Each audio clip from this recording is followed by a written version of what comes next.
सभी लोग अपने स्थान पर खड़े हो जाएं। हमारे बीच आदरणीय महाराज जी आ रहे हैं।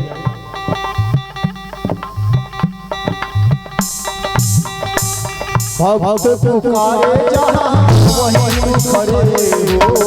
भक्त पुकारे जहाँ वहीं तुम खड़े हो। सब देवों में देव बड़े हो। सब देवों में देव बड़े हो। काज सवारे बिगड़ी बना दे। काज सवारे बिगड़ी बना दे। भोले भोले शंकर भोले भाले मामा भोले शंकर मातम भोले शंकर गले में नाग भयंकर।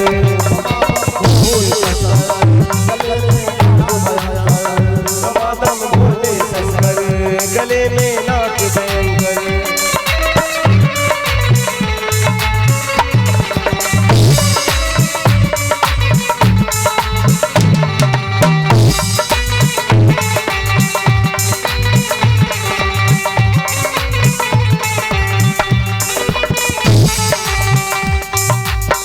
बाणासुर को तूने बंद किया है।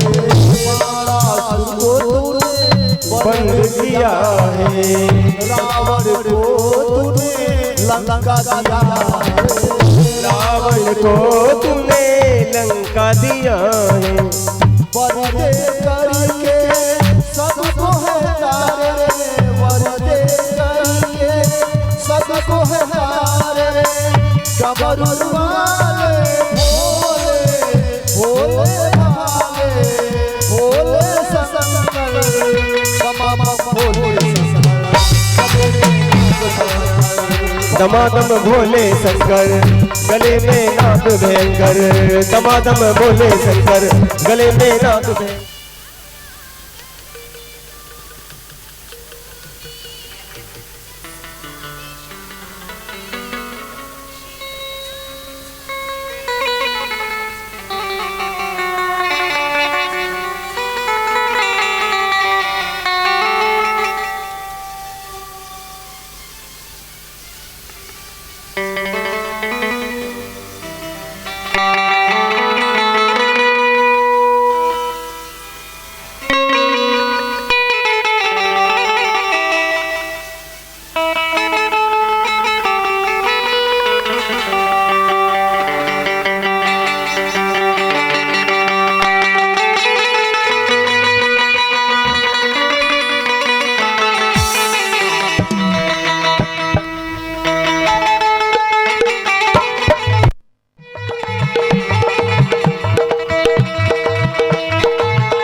गद्दे के लिए और दे दो मुझे।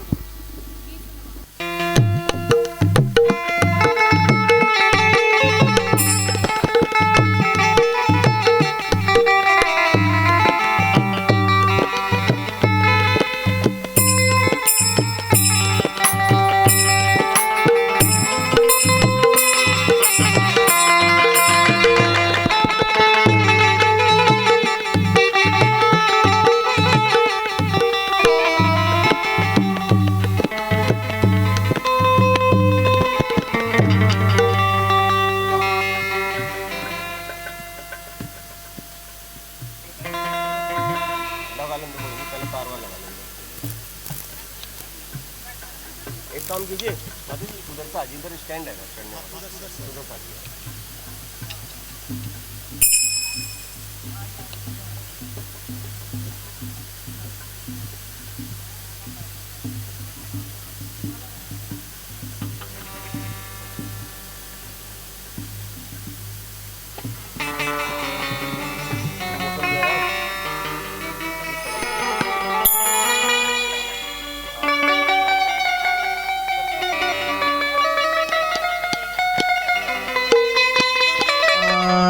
शिव जी की आरती कीजिए, कि सिर शिव पुराण शिव जी की आरती कीजिए। शिव चरणों में ध्यान अपना दीजिए, सिर शिव पुराण शिव जी की आरती कीजिए। शिव चरणों में ध्यान अपना दीजिए, सिर शिव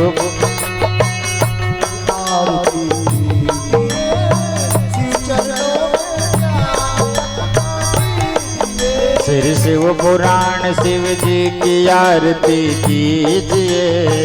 शिव चरणों में ध्यान अपना दीजिए, सिर शिव पुराण शिव जी की आरती कीजिए।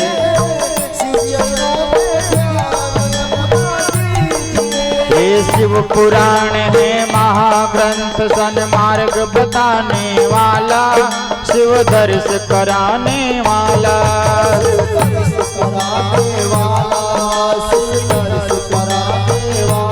हाँ, ये शिव पुराण है महाग्रंथ, सन्मार्ग बताने वाला, शिव दर्श कराने वाला।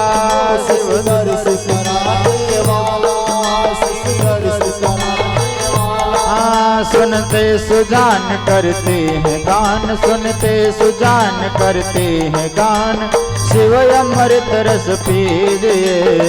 शिव चरणों में ध्यान अपना दीजिए, सिर शिव पुराण शिव जी की आरती कीजिए। शिव चरणों में ध्यान अपना दीजिए, सिर शिव पुराण शिव चरणों में ध्यान अपना। झांकी अनूप कल्याण रूप सबको मन के भाए, मन मंदिर में बस जाए। झांकी अनूप कल्याण रूप सबके मन को ये भाए, मन मंदिर में बस जाए। मन मंदिर में बस जाए, मन मंदिर में बस जाए। सुन ध्यान लगा मन को भी लगा, सुन ध्यान लगा मन को भी लगा, सुन ध्यान लगा मन को भी लगा। श्री शिव दर्शन को कीजिए, शिव चरणों में ध्यान अपना दीजिए। सिर शिव पुराण शिव जी की आरती कीजिए, शिव चरणों में ध्यान अपना दीजिए। सिर शिव पुराण शिव जी की आरती कीजिए, शिव चरणों में ध्यान। 24,000 श्लोक सारे पावन ग्रंथ कहाए, शिव जी की महिमा बताए। शिव जी की महिमा बतावे, शिव जी की महिमा बतावे। 24,000 श्लोक सारे पावन ग्रंथ कहाए, शिव जी की महिमा बताए। शिव जी की महिमा बताओ, महिमा बताओ। हो जा पुनीत विषयों को जीत, हो जा पुनीत विषयों को जीत, ही मन भावन पल पाइए। शिव चरणों में ध्यान अपना दीजिए, सिर शिव पुराण शिव जी की आरती कीजिए। शिव चरणों में ध्यान अपना दीजिए, सिर शिव पुराण शिव जी की आरती कीजिए। शिव चरणों में ध्यान। हरि ओम।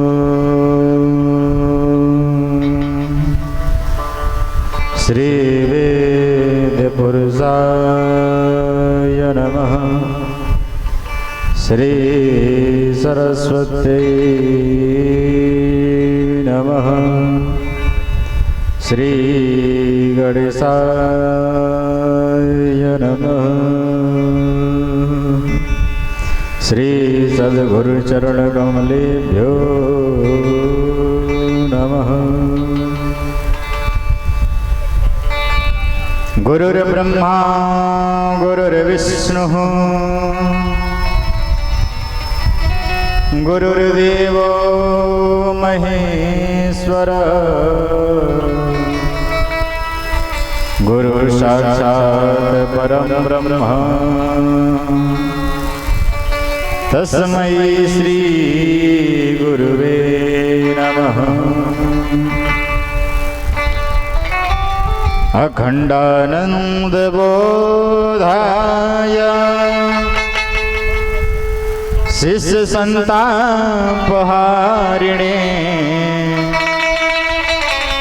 सच्चिदानंद रूपाय तस्मै श्री गुरुवे नमः। संपूज्यकानां परिपालकानां जितेन्द्रियाणां च तपोधनानां देशेश्च राष्ट्रे च कुले च राज्ञे करोतु शान्तिर्भगवन् गणेशः। नमामि समीसा न निर्वाण रूपम विभुं व्यापकं ब्रह्म वेद स्वरूपम निजम निर्गुणं निर्विकल्पं निरीहं चिदाकाशमाकाश वासं भजेऽहं। निराकार ओंकार मूलं तुरीयं गिरा ज्ञान गोति तमीशं गिरीशं करालं महाकाल कालं कृपालं गुणाकार संसार पारं नतोऽहं तुषारादिसङ्काश घोरं गंभीरं मनोभूत कोटि प्रभासे शरीरं स्फुरद मौलिकल्लोने ले चारु गंगा लसद बालदुंडे कंठे भुजंगा चलत कुंडलं भो सुनेत्रं विशालं प्रसन्नाननं नीलकण्ठं दयालं मृगाभिसचरमा मरं मुण्डमालं प्रियं शङ्करं सर्वनाथं भजामि प्रचण्डं केशं प्रकल्पं परेशम् अखण्डं अजं भानु कोटिप्रकाशम् त्रयसुरमूर्मूलमशूलपाणि भजेऽहं भवानीपति भावगम्यं कलातीतकल्याणे कल्पान्तकारी सदा सच्चिदानन्द दाता पुरारी चिदानंद संदोह मोह पहारी प्रसीद प्रसीद प्रभो मन्मथारी न यावतुमानाथ पादारविन्दं भजन्ति हलोके परिवानराणं न तावत् सुखं शान्ति संतापनाशं प्रसीद प्रभो सर्वभूतादिवासं न जानामि योगं जपं नेम पूजा न तो हम सदा सर्वदा संभुतोभ्यं जरा जन्म दोषो गततप्यमानं प्रभु पाहि आपं नमामि शम्भो नमामि शम्भो नमामि शम्भो प्रभु पाहि आपं नमामि शम्भो प्रभु पाहि आपं नमामि शम्भो। रुद्राष्टकमिदं प्रोक्तं विप्रेण हरतोषये ये पठन्ति नरा भक्त्या तेषां शम्भो प्रसीदति। मनोजवं मारुततुल्यवेगं जितेन्द्रियं बोधिमतां वरिष्ठं वातात्मजं वानरयोत्तमुख्यं श्रीरामदूतं शरणं प्रपद्ये श्रीरामदूतं शरणं प्रपद्ये। कमलजा कमला कमलालया कमलकान्तिमयी कमलासना कमलनीकुल वल्लभहासिनी स्फुरतु मे हृदय विन्ध्यनिवासिनी।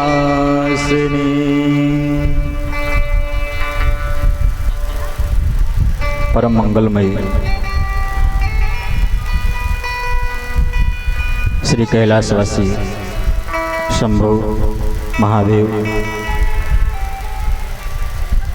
श्री शंकर, यह श्री शिव महापुराण की पावन पुनीत कथा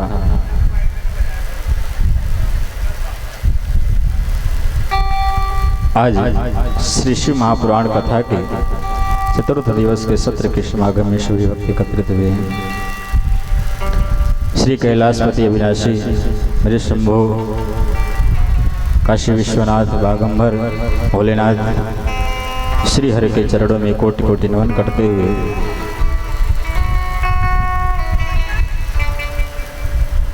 देवतुल भाई, शक्ति स्वरूप माताएं बहनें,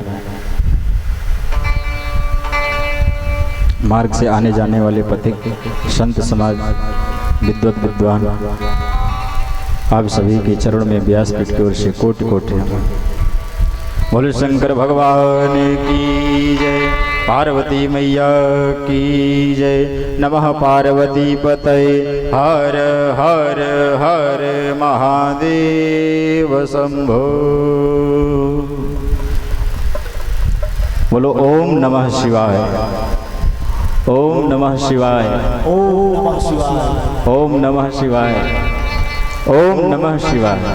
ओम नमः पार्वती पतये हर हर हर महादेव। पावन पुनीत कथा श्री शिव महापुराण की आज चतुर्थ दिवस के सत्र के समागम में सभी भक्त भोलेनाथ की कृपा से आज इस कथा के 3 दिन समय बीत गए। बोलो शंकर भगवान की।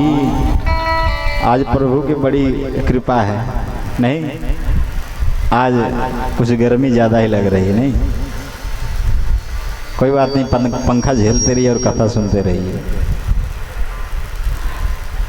देखिए, सुख सुविधा मिलने के समय सभी लोग भजन कर लेते हैं, मगर कभी इस शरीर को कष्ट देकर के भी भजन करना चाहिए ना। घर के मंदिर में तो एसी भी लगा हुआ है, हैं? आपके घर में तो लगा हुआ है, कूलर पंखा सब लगा हुआ है, आराम से बैठते हैं, बहुत लोग तो जिनको नीचे बैठने में दिक्कत होती है सोफा सेट ले लेते हैं, सोफा, बड़े बड़े मोटे मोटे गद्दे नहीं, और उस पर बैठ के पूजा करते हैं। मगर तप का मतलब होता है तप, इस शरीर को तपाइए। आप लोगों ने देखा होगा कि जब कुम्हार कोई मिट्टी का बर्तन बनाता है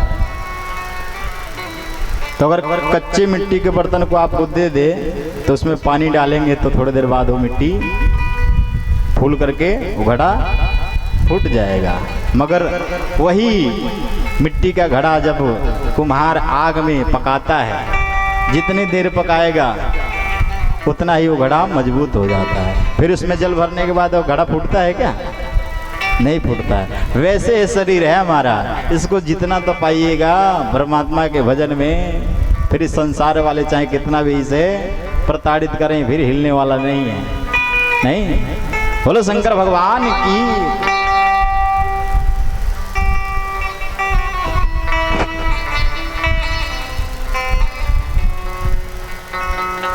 बोलो शंकर भगवान की जय। नमः पार्वती पतये।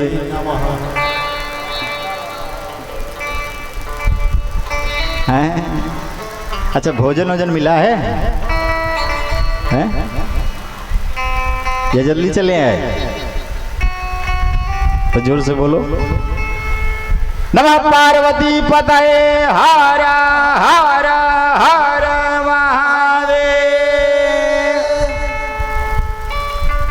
देखिए, जयकारे में कम मत रहिए, जयकारे में दम नहीं और हम किसी से कम नहीं, तो दम लगा करके बोले। जितना दम लगाएंगे उतने ही भोले बाबा अधिक प्रसन्न होंगे। कथा कहती है, श्री शिव महापुराण की ये कथा कहती है कि कोई भी कार्य कीजिए तो उस कार्य में अपना मन को वहीं स्थिर करके रखिए, चाहे कोई भी कार्य हो। चाहे आप पढ़ाई कर रहे हैं तो पढ़ने में ध्यान लगाइए, ध्यान से पढ़ेंगे तभी वो बातें आपको याद रहेंगी। नहीं, अगर भोजन बना रहे हैं तो भोजन बनाने में ही ध्यान लगाइए। आजकल तो मोबाइल में ध्यान रहता है, नहीं, भोजन बनाते समय भी फेसबुक चल रहा है। कई बार तो ऐसा हो जाता है कि नमक की जगह चीनी डाल देते हैं। देखिए, गोपियाँ थी जिन्होंने कन्हैया के वियोग में जब भगवान बंसी बजाते थे तो उनका विरह वेदना में खीर में शक्कर की जगह नमक डाल देती थी। नहीं, वो प्रभु के भक्ति में पढ़ करके ऐसा कार्य करते थे, मगर कलयुग के लोग मोबाइल भक्ति में पढ़ कर ऐसा काम करते हैं। एक बार तो ऐसा हुआ कि एक व्यक्ति भोजन ग्रहण कर रहे थे, मोबाइल में ध्यान था, रोटी उठाया मुंह के जगह नाक में चला गया। तो इतने लोग मोबाइल में आजकल ध्यान केंद्रित कर रहे हैं कि सब कुछ भूल जा रहे हैं। बोलो शंकर भगवान की। तो कोई भी कार्य कीजिए, जितना आप लोग मोबाइल में ध्यान लगाते हैं उतना ध्यान अपने कार्य में लगाइए, अपने भगवान के प्रभु के भजन में लगाइए। नहीं, 2 मिनट 5 मिनट 10 मिनट जितना भी समय मिले उतना समय निकाल करके भोले बाबा का, कृष्ण जी का, राम जी का, जिसका भी आप पूजन करते हैं, जिसको भी आप मानते हैं, उनका पूजन भजन कीजिए। बोलो शंकर भगवान की, शंकर भगवान की, शंकर भगवान की, शंकर भगवान की जय। देखिए, चाहे नाम जान कर लीजिए, अनजाने में लीजिए, चाहे मुस्कुरा कर लीजिए या गुस्से में लीजिए, क्रोध में लीजिए, नाम अपना काम करती ही है। तुलसीदास जी लिखते हैं कि रामचरितमानस में कि भाव कुभाव आनख आलस हूँ, कि भाव कुभाव या नख आलस हूँ, भाव कुभाव या नख आलस हूँ, नाम नाम जपत मंगल दिस दसहु नाम जपत मंगल दिस दसहु भावक भावयान ख्याल सहु नाम जपत मंगल दिस दसहु भावक भावयान ख्याल सहु नाम जपत मंगल दिस दसहु। कि भाव से या कुभाव से जिस प्रकार भी आप परमात्मा का नाम लेंगे वो नाम अपना काम करेगी जरूर। भाव कुभाव आनख अलसहु नाम जपत मंगल दिसी दसहु।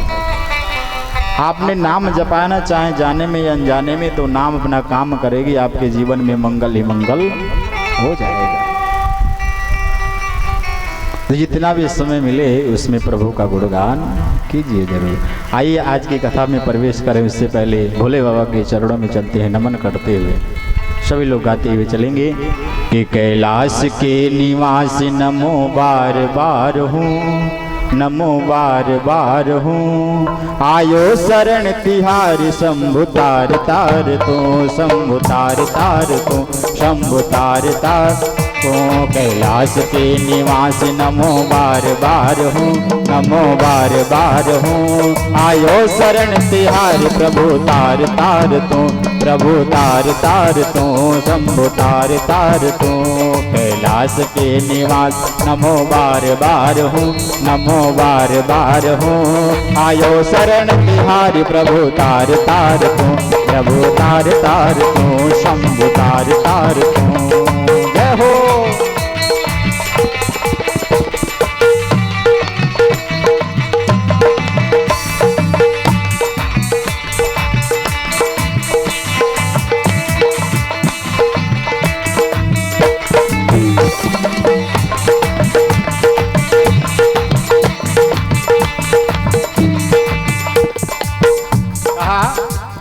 सभी व्यक्ति मिलकर के भोले से कहते हैं कि भोले बाबा के शरण में जो भी आ जाता है भोले बाबा कभी उसे निराश नहीं करते हैं।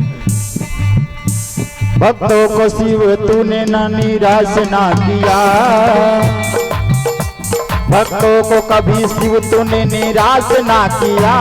मांगा जिसे जो चाहा वरदान दे दिया, वरदान दे दिया, वरदान दे दिया। कि भक्तों को शिव तूने कभी निराश ना किया। मंगा जिसे जो चाहा वरदान दे दिया। भस्मासुर ने कहा कि वरदान ऐसा दे दो कि जिसके सिर पे हाथ रखूं वही जल करके भस्म हो जाए। भोले बाबा ने कहा था धास्तु, उनको ही दौड़ाने लगा। नहीं, सोचते विचारते तक नहीं है भोले बाबा, जिसने जो मांगा उसको दे देते हैं। कि भक्तों को तूने शिव कभी निराश ना किया। मांगा जिसे जो चाहा वरदान दे दिया, वरदान दे दिया, वरदान। बड़ा है तेरा जायजा बड़ा दतार तो, बड़ा है तेरा जायजा बड़ा दतार तो। आयो शरण तिहारी प्रभु तार तार तो, आयो शरण तिहारी प्रभु तार तार तो, प्रभु तार तार तो, शंभु तार तार तो। कैलाश के निवासी नमो बार बार हूँ, नमो बार बार हूँ। आयो शरण तिहारी प्रभु तार तार तो, प्रभु तार तार तो, शंभु तार तार तो। जय हो।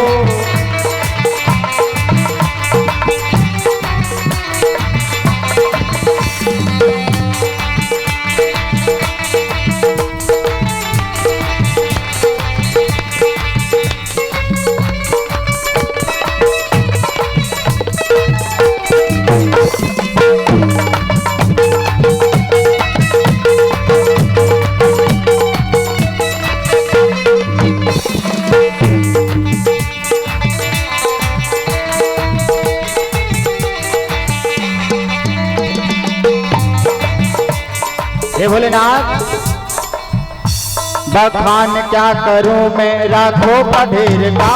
जबकि बबूत में है गजन कुबेर का। कहा कि बखान क्या करूं मैं राखो पढ़ेर का। चपटी बबूत में है खजाना कुबेर का है। गंगधार मुक्तिदार ओमकार तू है। गंगधार मुक्तिदार ओमकार तू। आयो शरण तिहारी प्रभु तार तार तू। आयो शरण तिहारी शंभु तार तार तू। कैलाश के निवासी नमो बार बार हूँ, नमो बार बार हूँ। आयो शरण तिहारी शंभु तार तार तू। शंभु तार तार तू। शंभु तार तार तू।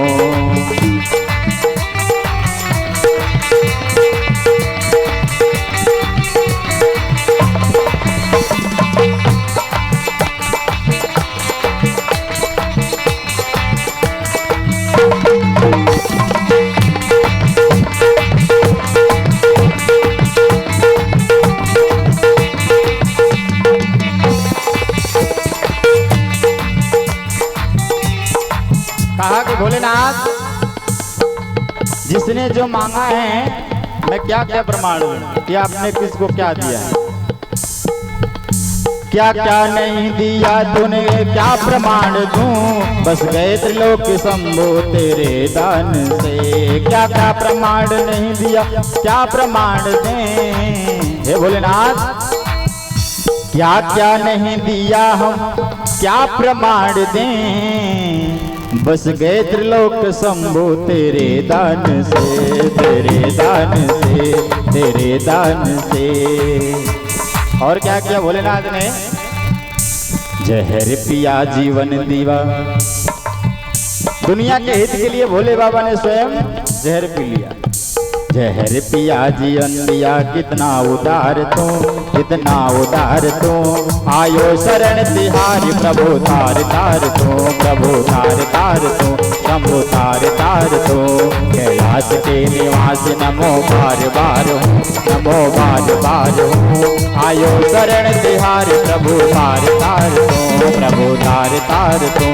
प्रभु तार तार तू।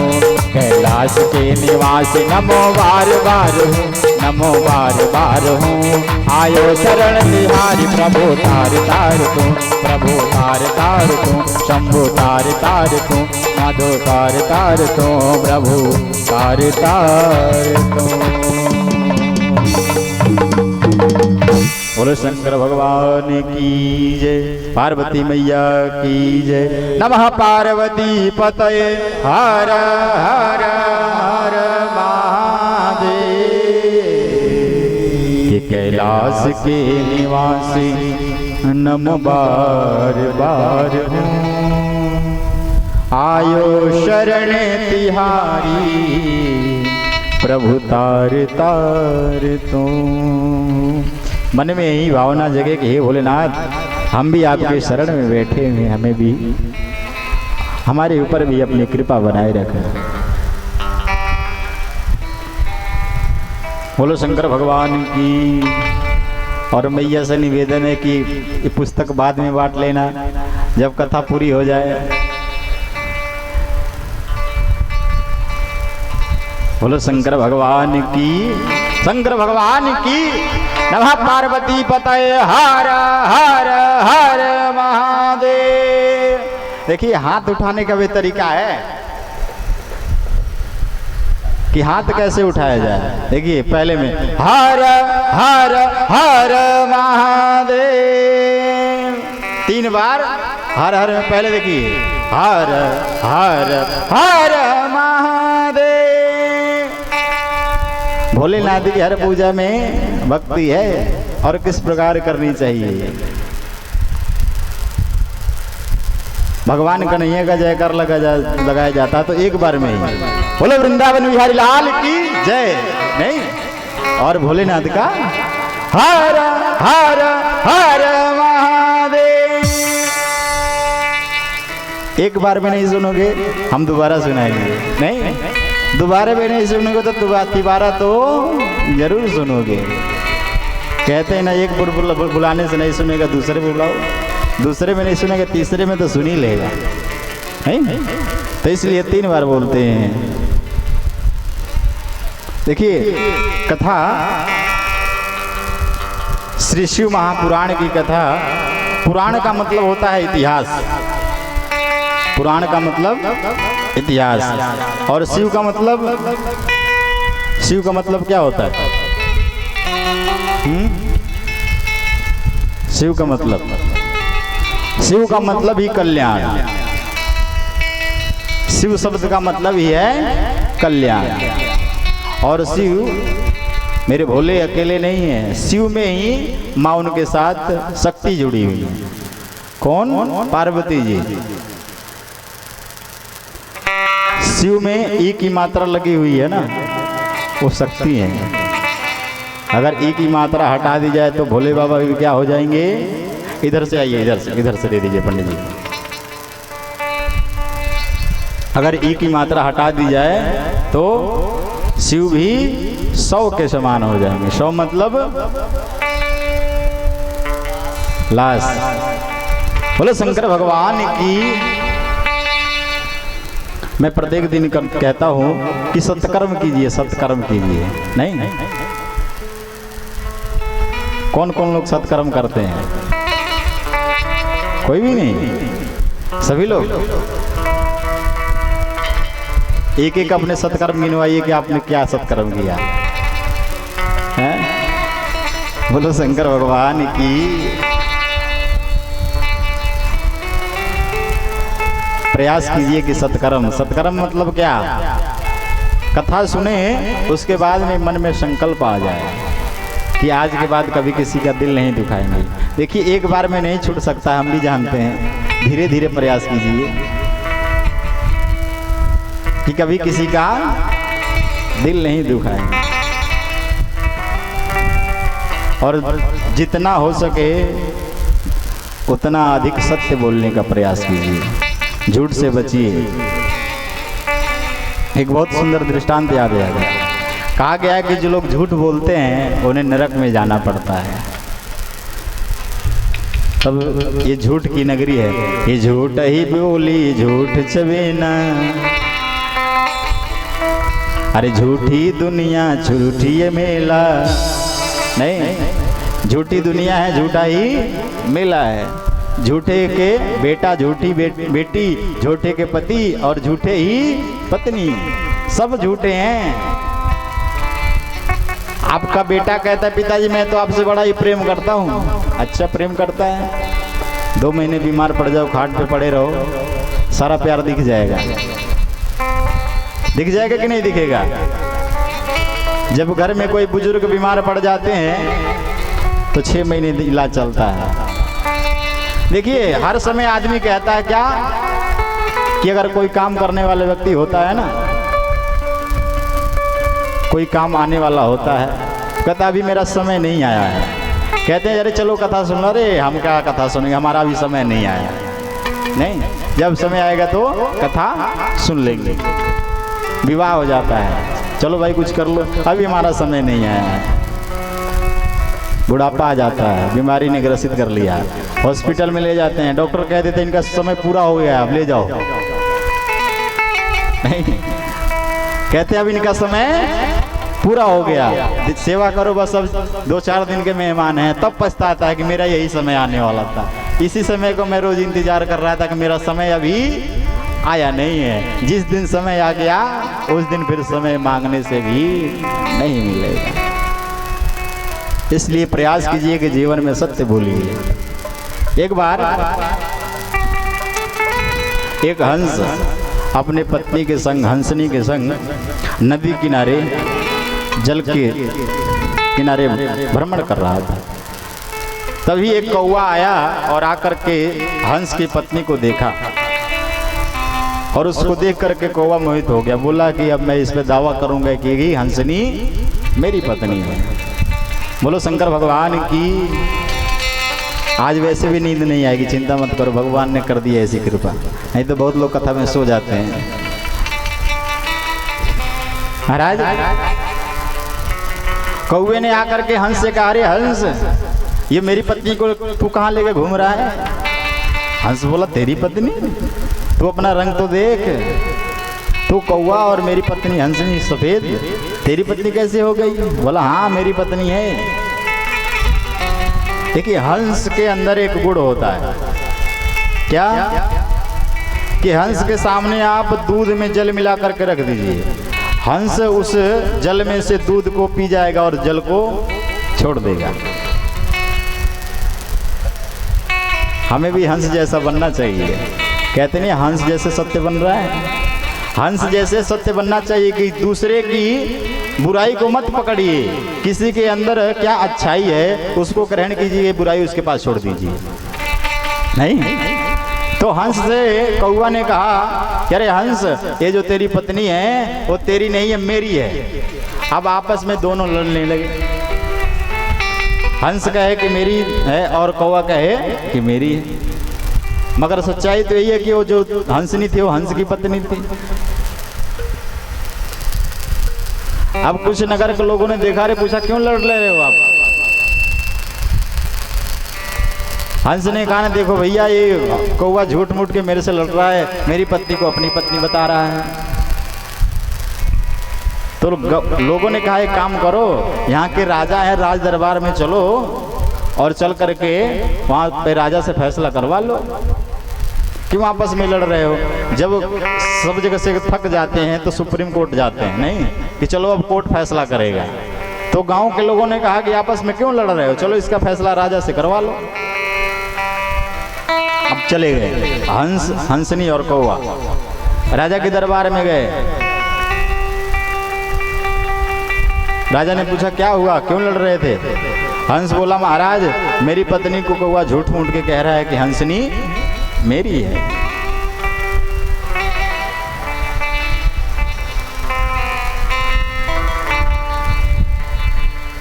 राजा सोचने लगा कि हंस की पत्नी हंसनी कौवे की पत्नी कैसे हो सकती है। राजा ने कहा ये तो सच्चाई है, इसमें झूठ क्या है, हंस की पत्नी हंसनी तो हो सकती है। कौवा बोला नहीं महाराज मेरी पत्नी है। राजा सोच में पड़ गया। राजा ने कहा एक काम करता हूँ, इस फैसले को मैं कल सुनाऊंगा, पहले अपने मंत्रियों से सोच विचार लूँ, रात में वार्तालाप कर लूँ, उसके बाद कल इसका फैसला आएगा। अब जैसे ही हंस और हंसनी गए तो कौवे ने धीरे से राजा के पास आकर के कह दिया, क्या लोभ दे दिया कि राजा एक काम करो, फैसला मेरे पक्ष में सुना देना। अगर तुम फैसला मेरे पक्ष में सुनाओगे तो मैं तुम्हारे मरे हुए पिताजी से और माताजी से मिलवा दूंगा। कौवा बड़ी चतुर होते हैं। कौवा का एक आंख फूटी हुई है, हमेशा एक आंख से देखता है।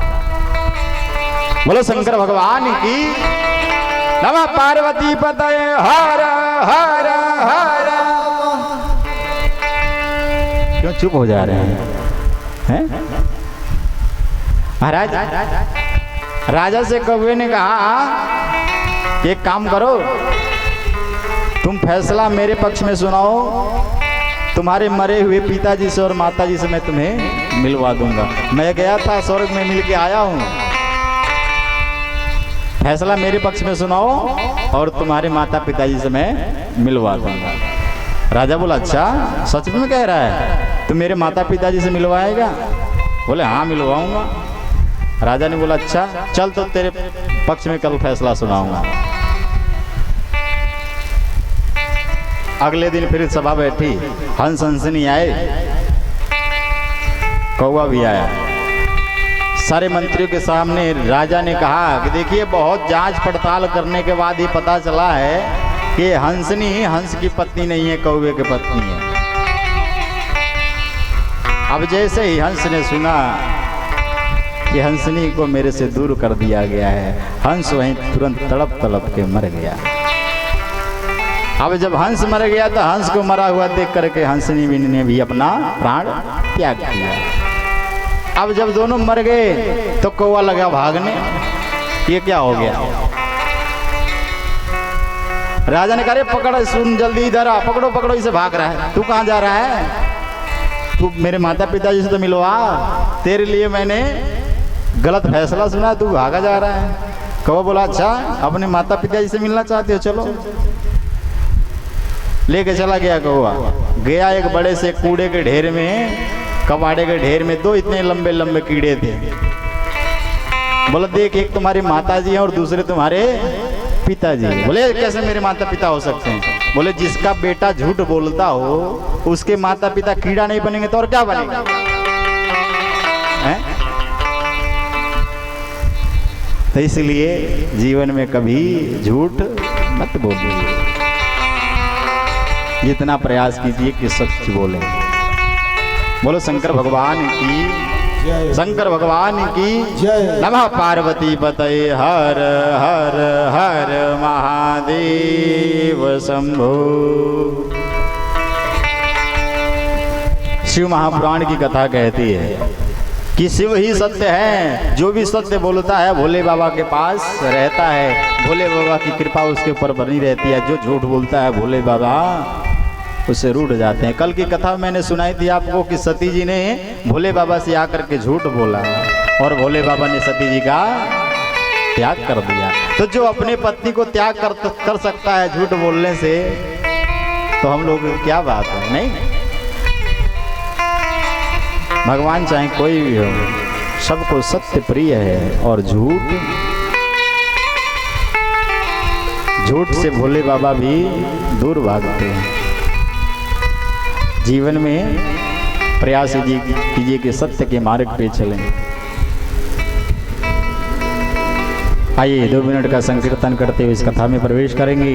ओम नमः शिवाय, ओम नमः शिवाय, हर हर भोले नमः शिवाय, नमः शिवाय।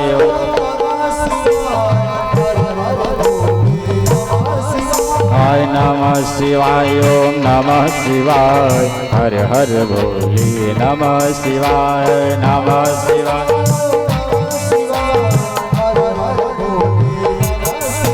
हाय नमः शिवाय, ओम नमः शिवाय, हर हर भोले नमः शिवाय, नमः शिवाय। हाय नमः शिवाय, ओम नमः शिवाय, हर हर भोले नमः शिवाय, नमः शिवाय। हाय जटाधराय शिव जटाधराय, हर हर भोले नमः शिवाय, जटाधराय शिव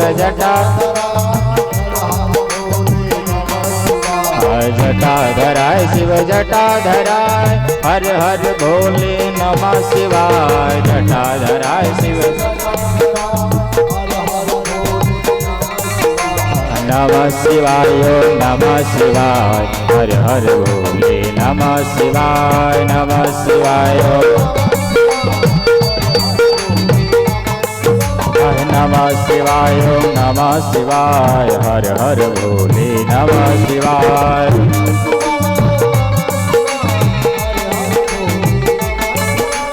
नंदीश्वराय शिव नंदीश्वराय, हर हर भोले नमः शिवाय, नंदीश्वराय शिव। हाय नमः शिवाय, नमः शिवाय, हर हर भोले नमः शिवाय, नमः शिवाय, नमः शिवाय। नमः शिवाय, नमः शिवाय, हर हर भोले नमः शिवाय।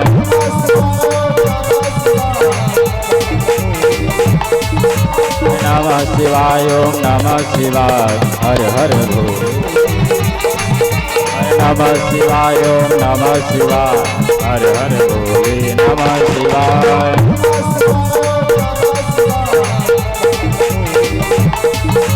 नमः शिवाय, नमः शिवाय, हर हर भोले नमः शिवाय। सूत जी कहते हैं ऋषियों, मैंने आपको सती चरित्र सुनाया।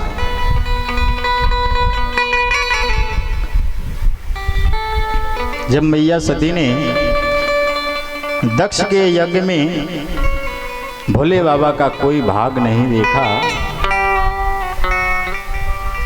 और दक्ष द्वारा अपना अपमान और भोले बाबा का अपमान मैया सती बर्दाश्त नहीं कर पाई और अपने योग अग्नि से अपने शरीर को जला करके भस्म कर दिया। यज्ञ में, उस यज्ञ में महाराज दधीची ऋषि भी आए थे।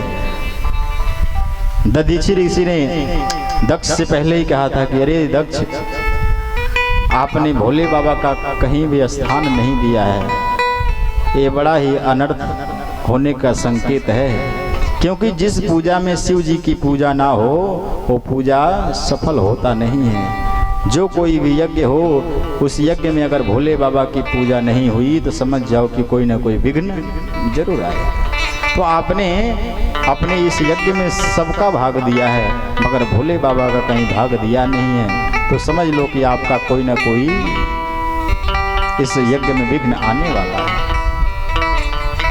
जब इतनी बात दधीचि ऋषि ने कहा तो दक्ष ने उन्हें डांट करके भगा दिया कि तुम मेरे उस अड़भंगी उस शमशान में रहने वाली अघोरी की बात कर रहे हो। उसकी कौन पूजा करेगा जो हमेशा शमशान में रहता हो, हमेशा अपने तन में भस्म लगाए रहता है, मुर्दे की भांति लगता है देखने में, उसकी पूजा करें हम।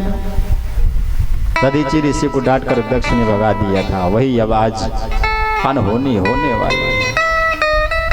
विष्णु जी ने कहा कि ये बड़ा ही अहित हो रहा है कि हमने शिव जी का अपमान किया है। भोले बाबा का जहाँ भाग ना हो और हम लोगों का भाग मिले तो ये गलत है। जिस घर में बाप की इज्जत नहीं हो फिर उस घर में बेटे की इज्जत करने से क्या फायदा। विष्णु जी ने ब्रह्मा जी को समझाया कि ब्रह्मा जी हम लोगों को अपने लोक में जाना चाहिए, नहीं तो भोले बाबा को पता चल गई तो बड़ा ही अनहोनी घट हो जाएगा। ब्रह्मा और विष्णु अपने लोक को चले गए। अब इधर जैसे ही मैया सती ने अपना योग अग्नि से अपने तन को जला करके भस्म कर दिया, यज्ञ मंडप में हाहाकार मच गया। भोले बाबा के 1000 गढ़ गए थे, सबने अपना स्वयं का शरीर अस्त्र शस्त्र उठा करके छिन्न भिन्न कर लिया कि मेरी माँ ने हमारी माता ने हमारे सामने अपने इस शरीर का त्याग कर दिया, हम लोग को भी जिंदा रहने का कोई मतलब नहीं है। कुछ गढ़ बच गए तो भागे भागे दौड़े दौड़े भोले बाबा के पास आए और आकर के बताया कि भोले बाबा मैया ने अपना आत्मदाह कर लिया है, मैया ने सती ने अपने शरीर को जला करके भस्म कर दिया। भोले बाबा की आंखें लाल लाल हो गई, क्रोध से जलने लगे। भोले बाबा अपनी जटा में से एक बाल उखाड़ करके पृथ्वी पर पटक दिया और उसी से वीरभद्र उत्पन्न हो गए। वीरभद्र का इतना विशाल शरीर महाकाल स्वरूप में प्रकट हो गए। वीरभद्र 10,000 हाथियों का बल वीरभद्र के अंदर। वीरभद्र ने उत्पन्न होते ही पूछा, भोले बाबा जल्दी आदेश दीजिए, मुझे करना क्या है, किसको मारूं किसको काटूं, आप कहो तो विष्णु को पटक के मार डालूं, आप कहो तो ब्रह्मा को पटक के मार डालूं, किसको मारूं, आप कहो तो इंद्र को उसके हाथी के साथ अग्निकुंड में डालकर स्वाहा कर दूं, जल्दी बताओ भोले बाबा क्या करूं। भोले बाबा ने आदेश दिया कि जाओ और दक्ष के यज्ञ को विध्वंस कर डालो। जिस यज्ञ ने मेरा अपमान किया और मेरे सती का मान मर्दन हुआ, मेरे सती ने आत्मदाह कर लिया, वैसे दक्ष के जीवित रहने का कोई मतलब नहीं। वीरभद्र आदेश पाकर के दौड़ पड़ा, चल पड़ा। वीरभद्र इतना विशाल काय शरीर था कि उसके चलने से ऐसा लग रहा था कि कोई पहाड़ ही दक्ष के घर में आ रहा हो। इतनी लंबी लंबी जटाएं, बड़े बड़े हाथ, बड़े बड़े नख, देख करके जितने भी ऋषि बैठे हुए थे, भृगु आदि पूषा ऋषि सारे देख करके भयभीत हो गए। वीरभद्र जब यज्ञ मंडप में पहुंचे तो जा करके भृगु ऋषि को पटका, पूषा ऋषि को उनके दांत एक मुक्का मारा, पूषा ऋषि जी के दांत टूट गए और दक्ष को पकड़ा और उसके पकड़ करके उसके सिर को मरोड़ करके तोड़ के हवन कुंड में स्वाहा कर दिया। बोलो शंकर भगवान की जय। रण कौशल वीरभद्र का लखी सब देव भागने लगते हैं, कोई घायल किसी के अंग कटे सब भागे भागे फिरते हैं। ऐसा हाहाकार मचाया वीरभद्र ने कि सारे देवी देवता भागने लगे, यज्ञ मंडप छोड़ छोड़ करके भागने लगे। दधीचि ऋषि ने कहा कि मैंने कहा था ना कि भोले बाबा के बिना यज्ञ मत करो, भोले बाबा का भाग दो। आप लोगों ने भोले बाबा का पूजन नहीं किया, भोगो। बिना शिव के आपने यज्ञ किया।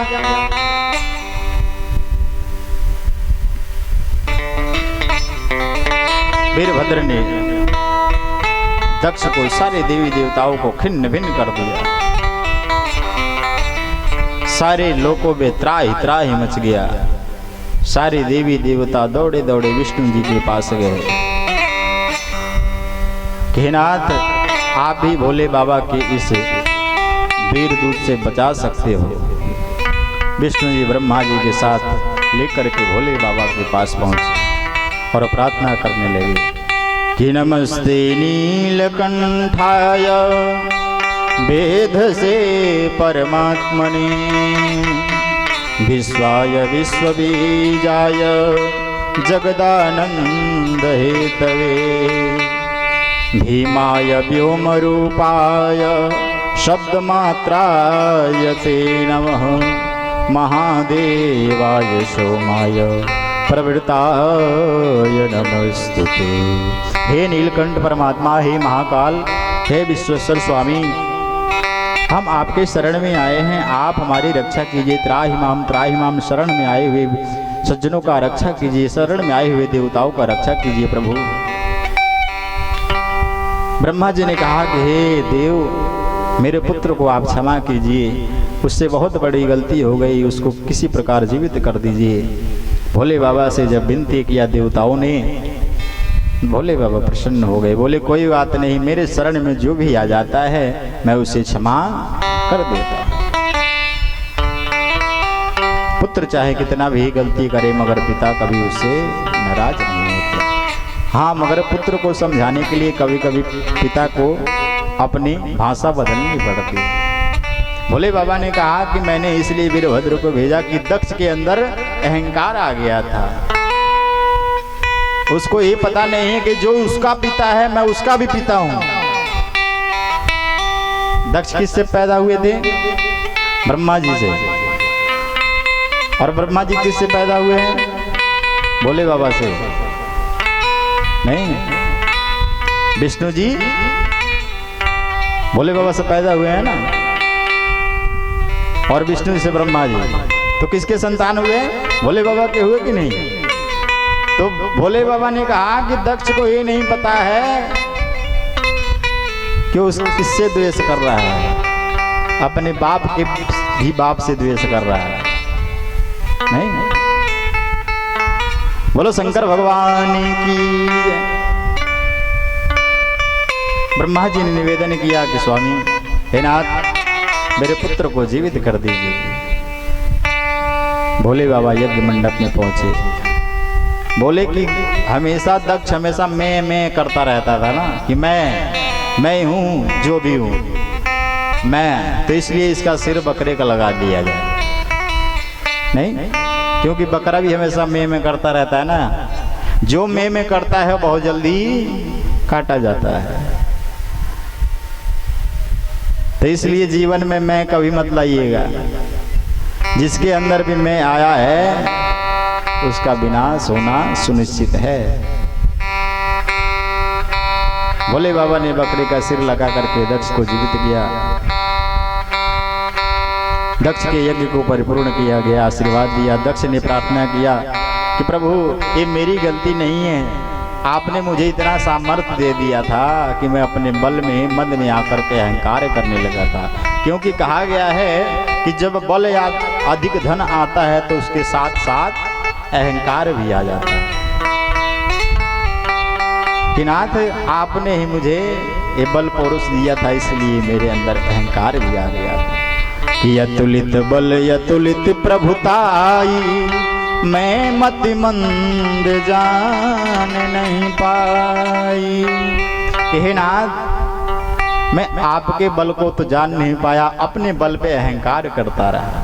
कि जो इस सारे संसार को सृष्टि को चलाने वाले हैं उनके आगे मैं अपने बल की बखान करता रहा, आपसे विद्रोह करता रहा, आपके बल को मैं जान नहीं पाया। बोलो शंकर भगवान की। देखिए, अहंकार जीवन में कभी नहीं होना चाहिए। रावण ने अहंकार किया कि मेरे इतना कोई बलशाली नहीं है, मैं तो सबको जीत लूंगा। एक बार क्या हुआ कि रावण ने, जब राम और रावण में युद्ध चल रही थी, तो रावण ने हनुमान जी से कहा, अरे हनुमान, तुमने मेरी लंका नगरी को जला दिया। तुमने मेरी लंका नगरी को जला दिया, एक काम करो, मैं चाहता हूं कि तुम मेरे से युद्ध करो, मैं भी तो देखूं कि तुम्हारे अंदर कितना बल है। हनुमान जी ने कहा हाँ तो कर लो, कौन सी बड़ी बात है। तो रावण ने कहा हम अस्त्र और शस्त्र से नहीं लड़ेंगे, हम दोनों लोग, पहले मैं आपको एक मुक्का मारूंगा और फिर आप मुझे एक मुक्का मारना, हाथों से प्रहार होगा, देखते हैं किसके अंदर कितना बल है। हनुमान जी बोले ठीक है। रावण बोला एक काम करो, चलो मैं नहीं मारता हूं, पहले तुम मार लो मुझे। हनुमान जी बोले क्यों गलती कर रहा है?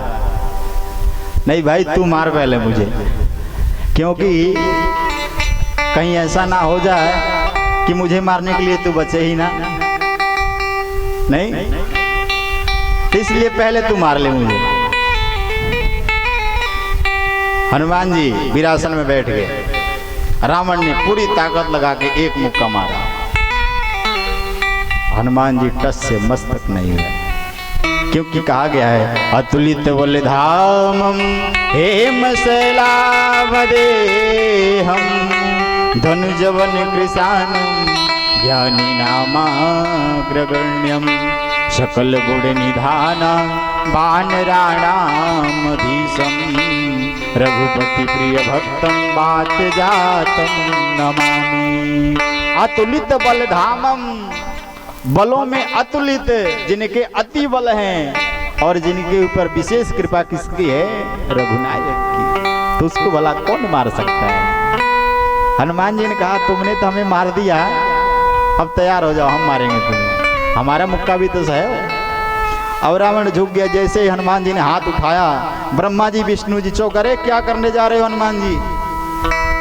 कहीं हनुमान जी का मुक्का गिर गया तो रावण का खेला समाप्त, तो राम जी तो यहीं धरे के धरे रह जाएंगे। जो प्रभु लीला करने आए हैं वो तो लीला अधूरी रह जाएगी। भाई रावण किसके हाथों से मरना था? राम जी के हाथों से। अगर हनुमान जी पहले ही समाप्त कर देते तो सारा खेला ही समाप्त हो जाता ना। ब्रह्मा जी ने विष्णु जी से कहा कि जल्दी हनुमान जी का हाथ पकड़ो। हनुमान जी भी भोले बाबा के ही अवतारी हैं। विष्णु जी ने हनुमान जी का हाथ पकड़ लिया। हनुमान जी हाथ लाओ आवे ना। बोले क्या होगा, किसने हाथ पकड़ लिया? रावण बोला अरे मारो। अरे मारू कहाँ से, हाथ छूटे जब तो मारो। प्रभु छोड़ दो हाथ। बोले नहीं नहीं, तुम मार दोगे तो ये खत्म हो जाएगा। हनुमान जी के अच्छा कोई बात नहीं, जोर से नहीं मांगो, थोड़ा सा इसे मजा चखाने दो, थोड़ा सा तो इसे मजा चखाना चाहिए कि नहीं? प्रभु ने कहा हाँ ये कार्य कर सकते हो, मगर हाँ जोर से मत मारना, बस आभास करा दो। विष्णु जी ने हाथ धीरे से छोड़ा, हनुमान जी ने धीरे से स्पर्श मात्र किया और रावण को ऐसा लगा कि किसी ने पहाड़ उठा करके मेरे शरीर पे मार दिया हो। बोलो हनुमान जी महाराज। मगर कभी भी हनुमान जी को बल का अहंकार जीवन में नहीं हुआ। हनुमान जी की तो एक आदत भी है कि जब तक उन्हें कोई याद दिलाता नहीं है कि तुम्हारे अंदर इतना बल है, तब तक वो भूले रहते हैं। जब तक हनुमान जी को कोई याद दिलाता नहीं है, तब तक हनुमान जी भूल जाते हैं अपनी बात कि मेरे अंदर इतना बल है। समुद्र को पार करना था तो कोई कहता कि मैं पार तो जाऊंगा, मगर वापस आने की कोई गारंटी नहीं। अंगद कहे वो जाऊं मैं पारा। अंगद जी कहे मैं उस पार तो जाऊंगा, मगर उधर से वापस आने की कोई गारंटी नहीं है। कोई कहता है मैं तो बीच आधे समुद्र तक जा सकता हूँ, उससे ज्यादा मेरी कैपेसिटी नहीं है। जामवंत जी ने हनुमान जी को देखा क्या कि हनुमान जी एक कोने में खड़े हुए हैं चुपचाप, क्योंकि जो अधिक बलशाली होता है अपने बल का प्रयोग सभी जगह नहीं करता है, और जो अधिक ज्ञानवान होता है सभी जगह अपने ज्ञान का प्रदर्शन नहीं करता है।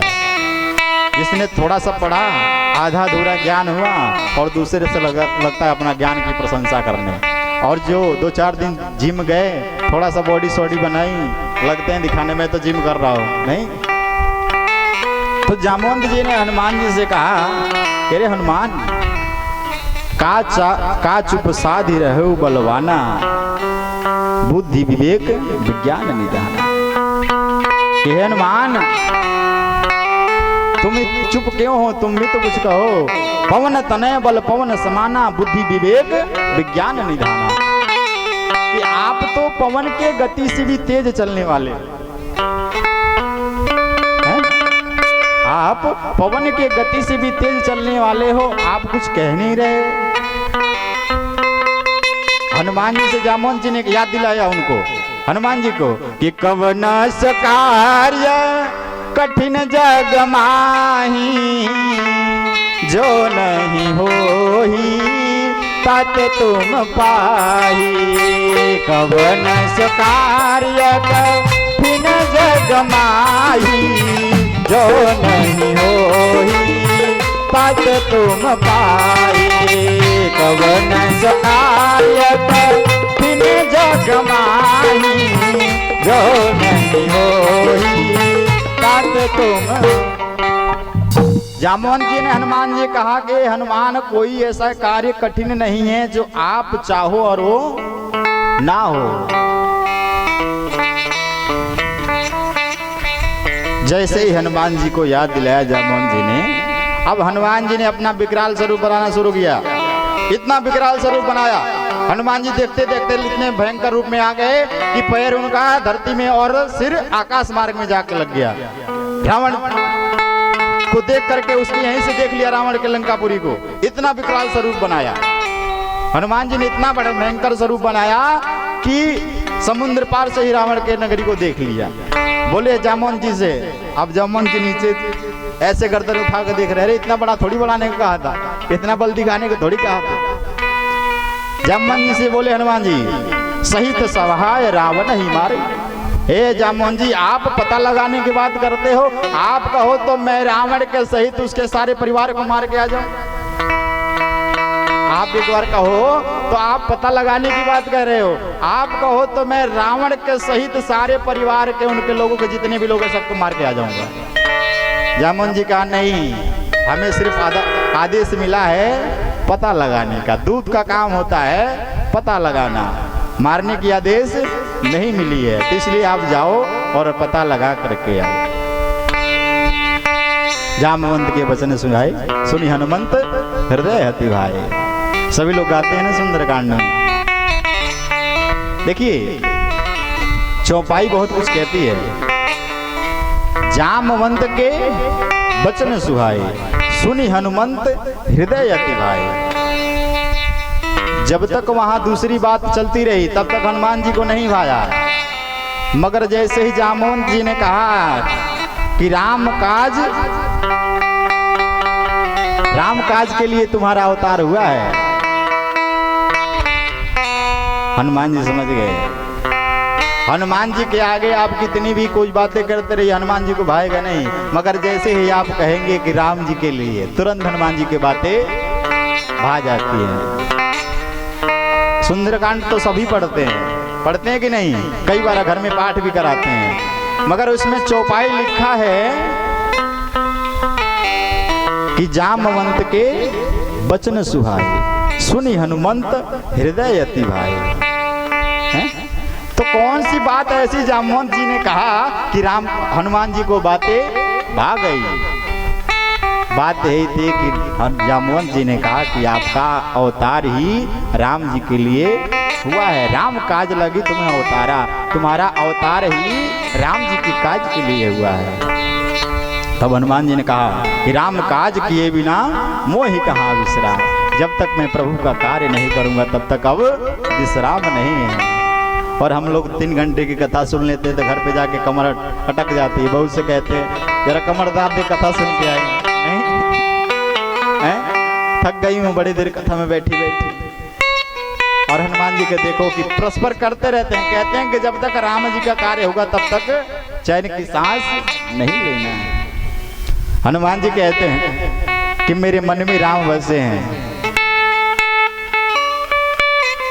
विभीषण जी ने जब पूछा हनुमान जी से कि राम जी कहाँ रहते हैं, तो हनुमान जी ने सीना फाड़ा और दिखाया कि देखो हृदय में है। बहुत सुंदर भाव किसी ने कहा है, करे छाती चीर के हनुमान ने, अरे छाती फाड़ कर हनुमान ने अरे दिखा दिए श्री राम। मेरे मन में बसे हैं राम, मेरे तन में बसे हैं राम। मेरे मन में बसे हैं राम, मेरे तन में बसे राम।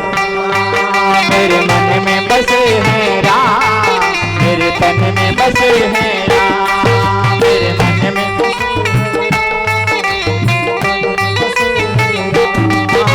छाती चीर के हनुमान ने दिखा दिए श्री राम। क्या कि मेरे मन में बसे हैं राम, मेरे तन में बसे हैं राम। मेरे मन में बसे हैं राम। सभी लोग मेरी ताली बजाएं।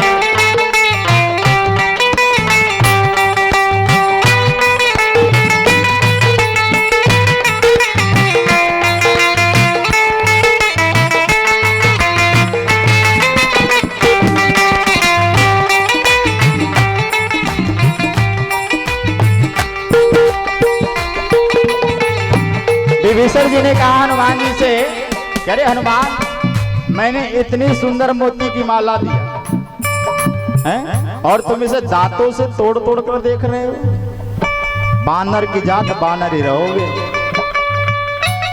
हनुमान जी ने कहा रे विभीषण मैं इसमें जानते हो क्या देख रहा हूं? इसमें देख रहा हूं कि मेरे प्रभु राम कहीं हैं। हनुमान जी ने कहा जिस वस्तु में राम नहीं वो वस्तु न आएगा। उस वस्तु में राम नहीं वो वस्तु न आएगा। हाँ जिस वस्तु में राम नहीं वो वस्तु न आएगा। उस वस्तु में राम नहीं वो वस्तु न आएगा। हाँ जिस वस्तु में राम नहीं वो जिस वस्तु में वो वस्तु न आएगा। कि मेरे मन में बसे हैं राम, मेरे तन में बसे हैं राम। मेरे मन में बसे हाँ मेरे मन में बसे हैं राम, मेरे तन में बसे हैं राम। मेरे मन में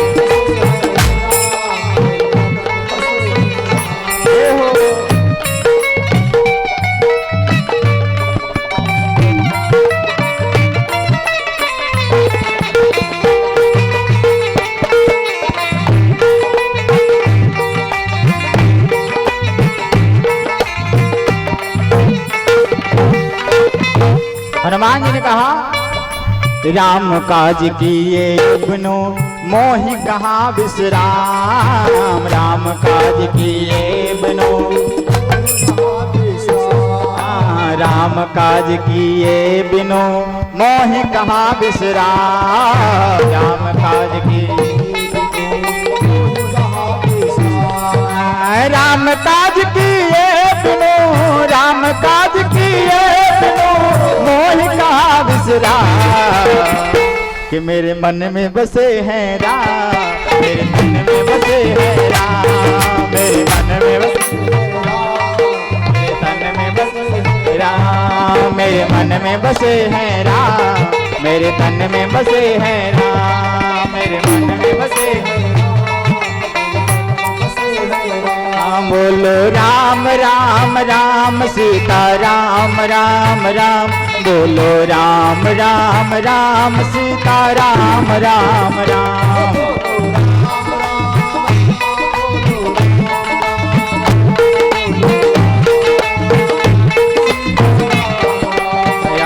बोलो राम राम राम। बोलो श्याम श्याम श्याम। बोलो राम राम।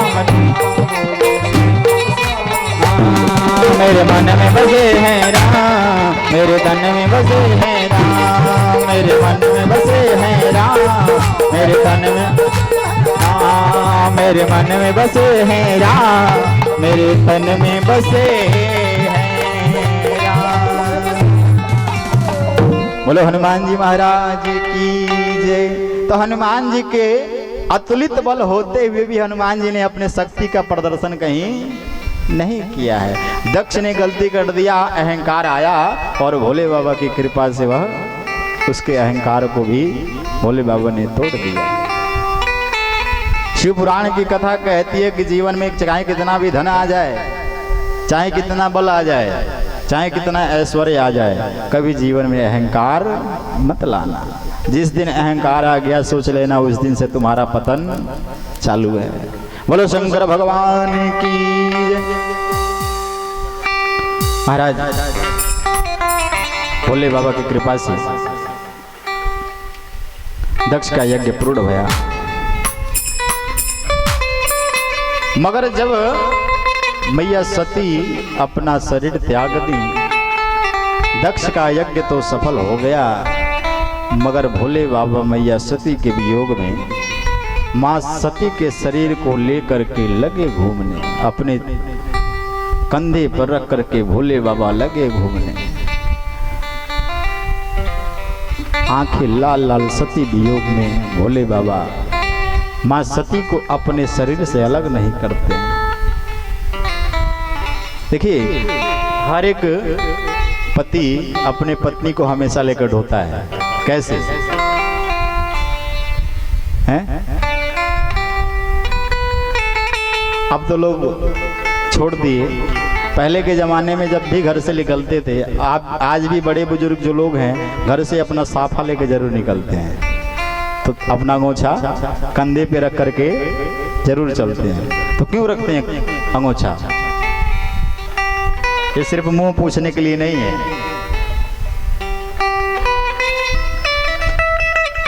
ये हमारी श्रीमती जी हैं,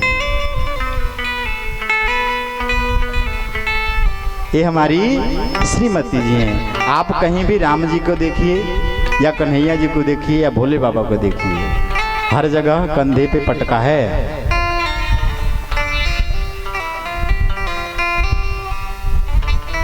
सभी लोग अंगूछा तो लगाते हैं, मगर पता नहीं है कि क्यों लगाते हैं। और औरतें भी अपने पति को रोज लेकर ढोती हैं। कैसे हैं?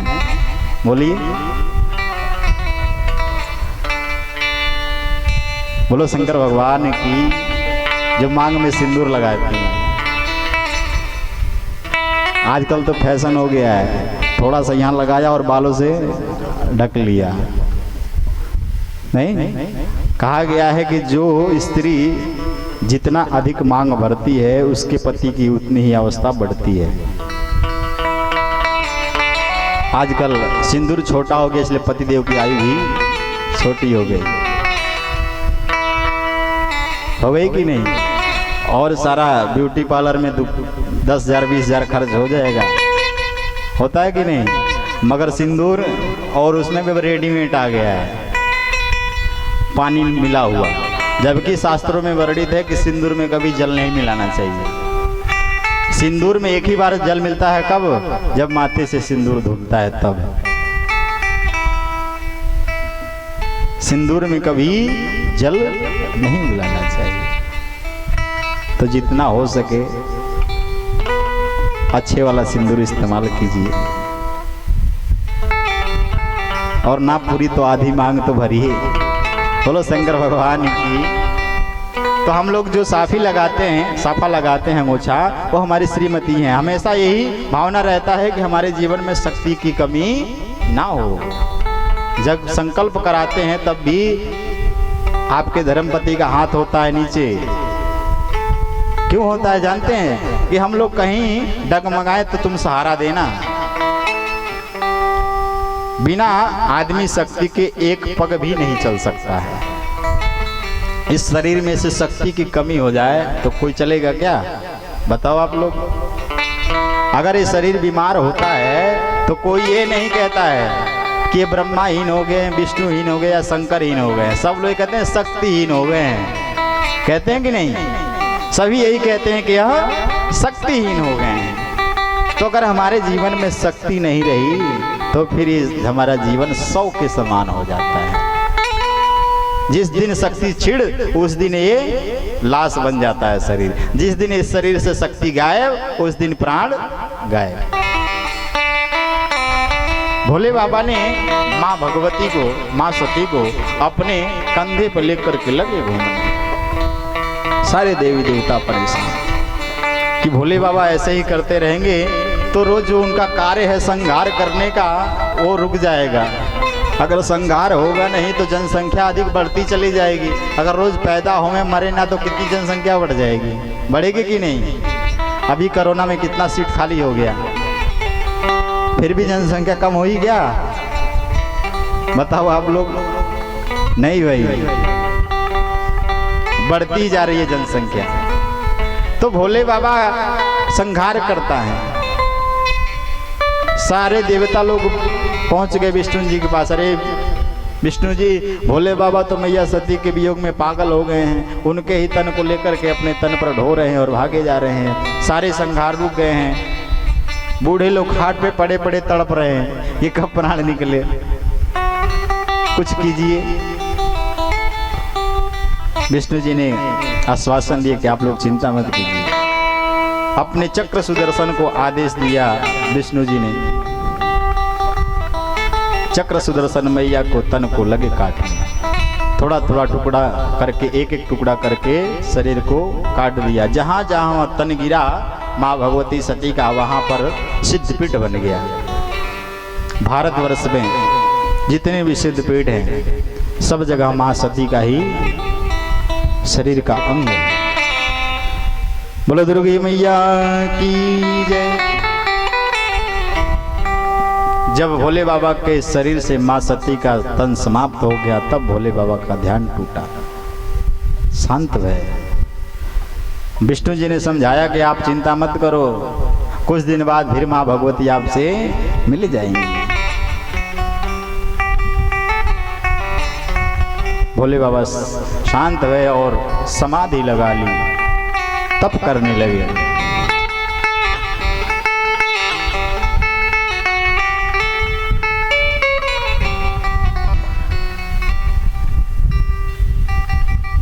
सूत जी कहते हैं ऋषियों, जब माँ भगवती सती दक्ष के यज्ञ में अपने तन को जला करके भस्म करी, उस समय उन्होंने भगवान विष्णु से वरदान मांगा था कि अगले जन्म में भी मैं शिव की अर्धांगिनी बनूं, ऐसा आशीर्वाद दीजिए।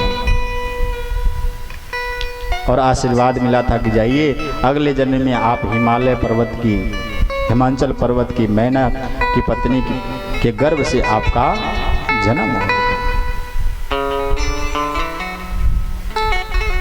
सूत जी सुनकादि 88,000 ऋषियों से कहते हैं, ऋषि आपको मैंने सती चरित्र का कथा सुनाया। इस प्रसंग को जो भी व्यक्ति ध्यान पूर्वक सुनता है, जो स्त्री मन लगाकर इस कथा को श्रवण करती हैं या शिव जी के सामने बैठ करके इस कथा का पाठ करती हैं, तो उसके पति के शरीर में अगर किसी प्रकार का रोग हो तो वो रोग दूर हो जाता है। बोलो शंकर भगवान की जय। नमः पार्वती पतये हर हर हर महादेव। अब सूत जी कहते हैं ऋषियों, अब मैं आपको माँ भगवती पार्वती और भोलेनाथ के विवाह की कथा सुनाऊंगा कि कैसे माँ भगवती का जन्म हुआ और किस प्रकार उनका भोलेनाथ के साथ विवाह हुआ। कि जय जय श्री गिरिजारमण, जय जय भूत किशोर, यतियों के सर्वस्व प्रभु, जय गणपति चित चोर। सूत कहते हैं ऋषियों, महाराज जो हिमाचल की पत्नी है मैना, इनकी कथा सुनाता हूँ। इनका जन्म कैसे भया। देखिए, किसी के बारे में बताने से पहले उसके माता पिता के नाम जरूर बताना चाहिए। इनके माता कौन है, पिता कौन है और इनका जन्म कैसे हुआ, कहाँ के रहने वाले हैं। तब सूत जी कहते हैं ऋषियों, सबसे पहले मैं माँ भगवती पार्वती के उनके माता पिता के बारे में आपको बताता हूं। उधर ब्रह्मा जी नारद जी से कहते हैं कि हे नारद, मैं आपको माँ भगवती पार्वती की माँ मैना की कथा कहता हूँ, ध्यान से सुनिए। ब्रह्मा जी कहते हैं कि हे नारद, पहले मैंने आपको सुनाई कि दक्ष की 60 कन्या थी। 60 कन्याओं में से एक कन्या का नाम था स्वधा। उन्हीं कन्या में से मां सती भी थी, जिनका विवाह भोलेनाथ के साथ हुआ। मगर उन्हीं 60 कन्याओं में से एक कन्या का नाम था स्वधा। क्या नाम था? स्वधा, जो दक्ष ने पितरों को ब्याह दिया। स्वधा के गर्भ से 3 पुत्री पैदा हुई। कौन कौन? मैना, धन्या और कलावती। कौन कौन? मैना, धन्या और कलावती। एक बार क्या हुआ कि स्वर्ग में सभी देवी देवताओं का सभा लगा हुआ था और वहां पर सनक, सनंदन, सनातन, सनत कुमार आए। उसी सभा में तीनों देवियां भी बैठी हुई थी। जब सनक, सनंदन, सनातन, सनत कुमार आए तो सभी ने उठ करके प्रणाम किया, क्योंकि सनक, सनंदन, सनातन, सनत कुमार ये बड़े ही तत्व ज्ञानी हैं। हमेशा ये 12 वर्ष की अवस्था में रहते हैं, इनसे इनकी अवस्था बढ़ती नहीं है। सभी देवताओं ने उठ करके प्रणाम किया, मगर ये तीनों बहनें बैठी रह गए। ऋषि हो गए और श्राप दिया कि हे पितरों की पुत्री, तुम्हें बड़ा अहंकार है, तुम ऋषि वर्ग के आए हुए देख करके खड़ी नहीं भई, जाओ हम तुम्हें श्राप देते हैं कि तुम मृत्यु लोक में मनुष्य के योनि से पैदा लो, मनुष्य योनि में पैदा हो। बोलो शंकर भगवान की जय, पार्वती मैया की जय। उन्हीं के श्रापवश महाराज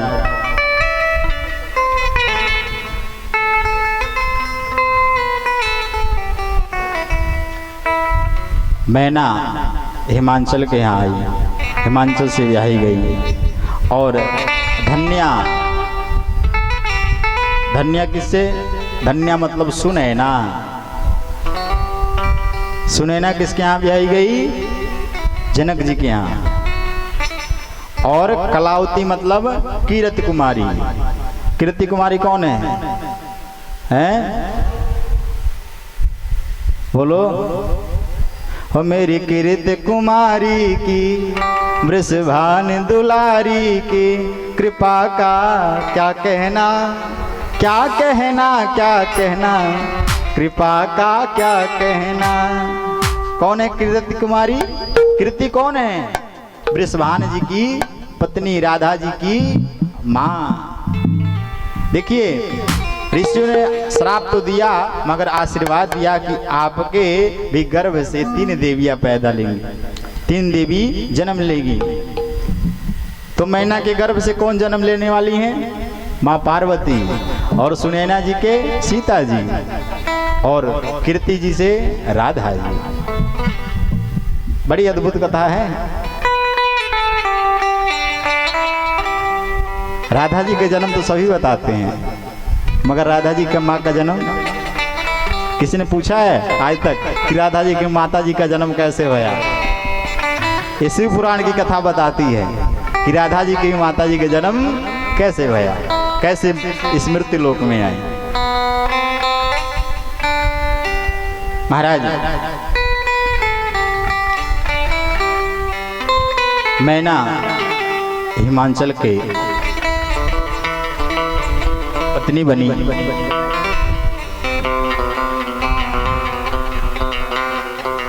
एक बार क्या भैया, सारे देवी देवता विष्णु के साथ मिलकर के हिमांचल के यहाँ आए। हिमांचल से कहा कि हे राजा, हे हिमगिरी, भोले बाबा आजकल अकेले अकेले रह रहे हैं, तो उनकी विवाह की उपाय करनी चाहिए ना। और सती जी ने भी कहा था कि सती मरत हरि सन बर मांगा, जन्म जन्म शिव पद अनुरागा। कि सती जी ने भी मरते मरते दम तक कहा था कि मुझे भोले बाबा का जन्म जन्म कि मैं उनके चरणों में मेरा अनुराग हो। तब वो समय आ गया है कि आप भोले बाबा का विवाह का कारण बने। हिमाचल ने कहा कि बताइए मैं क्या करूं। देवताओं ने कहा कि आप मां भगवती जगदम्बा का तप कीजिए, क्योंकि मैना रानी के गर्भ से मां भगवती ही जन्म ले सकती।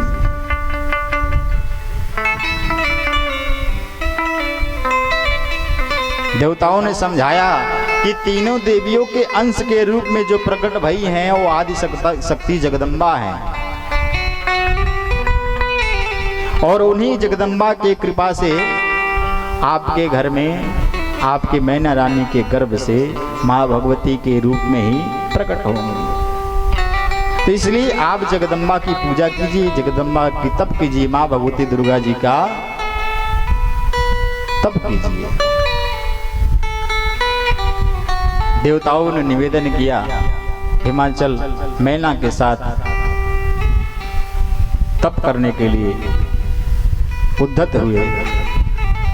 सुंदर सा आसन लगाया, बैठ गए और बैठ करके आसन पर माँ भगवती दुर्गा जी का ध्यान किया कि सिंहस्ता शशि शेखर मरकत प्रक्षश्चतुर्भिर्भुजे शंखं चक्रधनुं सरांस ददतिं नेत्रस्त्रिभिः शोभिता आमुक्ता गदहार कंकड़रड़क कांचीरणनुपुरा दुर्गा दुर्गतिहारिणी भवतनो रत्नोलस कुंडला। हे जगदम्बा, हे माँ भगवती, हे महामाया, हे महाकाली, हे महालक्ष्मी, हे महासरस्वती, हम आपके शरण में बैठे हुए हैं। पुत्र की इच्छा से नहीं, हमें पुत्री की इच्छा है। बोलो दुर्गे मैया की जय। आइए 2 मिनट के लिए हम लोग भी माँ भगवती के चरणों में चलते हैं कि मुझे नौकर बना लो दरबार में, बड़ी शक्ति है मैया तेरे प्यार में। मुझे नौकर बना लो दरबार में, बड़ी शक्ति है मैया तेरे प्यार में। मुझे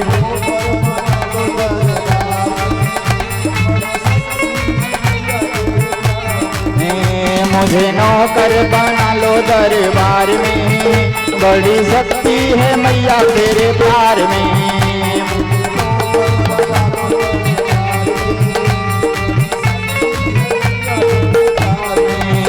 बड़ी शक्ति है मैया तेरे प्यार में, बड़ी शक्ति है मैया तेरे, बड़ी शक्ति है मैया तेरे प्यार में, बड़ी शक्ति है मैया तेरे प्यार में।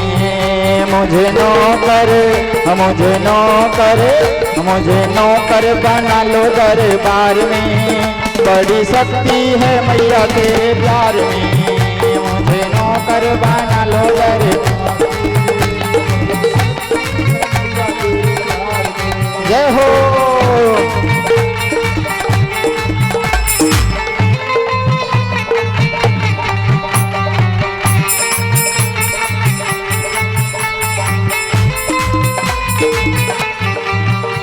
कहा भैया से सबको विनती करनी है कि मुझे भक्ति का शक्ति दे दो, मुझे भक्ति का शक्ति दे दो, मुझे भक्ति का शक्ति दे दो, मुझे भक्ति का शक्ति दे दो, मुझे भक्ति का शक्ति दे दो, मुझे भक्ति का शक्ति दे दो। मोह माया से मोक्ति दे दो, मोह माया से मोक्ति दे दो। बड़ी मतलब के लोग संसार में, बड़ी शक्ति है मैया तेरे प्यार में। मुझे नौकर बना लो दरबार में, बड़ी शक्ति है मैया। मुझे नौकर बना लो दरबार में, बड़ी शक्ति है मैया तेरे प्यार में। मुझे नौकर बना लो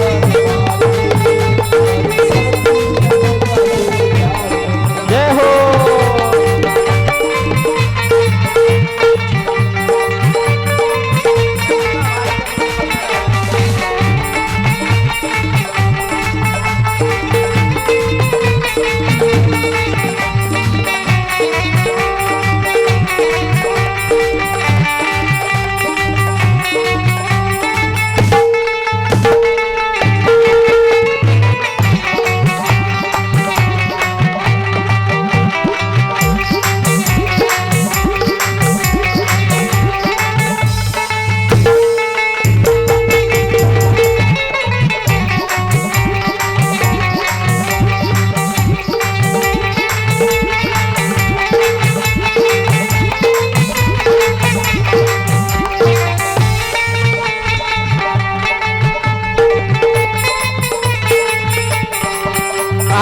देखिए, माँ भगवती का अगर भजन चल रहा हो तो ताली जरूर बजाना चाहिए। आज जो लोग हाजिरी लगा रहे हैं तो और अच्छी बात है। कहा है कि मैया तेरी ज्योति से, कि मैया तेरी ज्योति से नूर मिलता है, जो भी आए तेरे दर मैया कुछ न कुछ जरूर मिलता है। कहा दरबार तेरा दरबारों में, दरबार तेरा, हे दरबार तेरा दरबारों में, हे ऊंचा है चांद सितारों में, ऊंचा है ऊंचा है चांद सितारों में। मेरी नैया मेरी नैया मेरी नैया बड़ी मजेदार में, बड़ी शक्ति है मैया तेरे प्यार में। मुझे नौकर बना लो दरबार में, बड़ी शक्ति है मैया तेरे में, बड़ी शक्ति है मैया तेरे प्यार में, बड़ी शक्ति है मैया तेरे। मुझे नौकर मुझे नौकर मुझे नौकर बना लो दरबार में, बड़ी शक्ति है मैया तेरे प्यार में। मुझे नौकर बना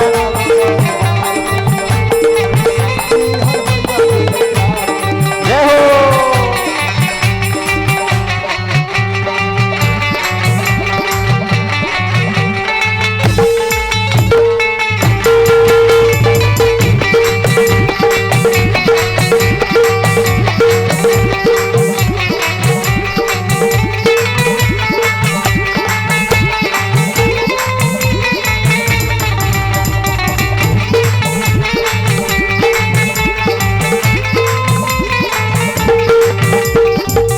मुझे नौकर बना लो दरबार में, कि बड़ी शक्ति है मैया तेरे प्यार में।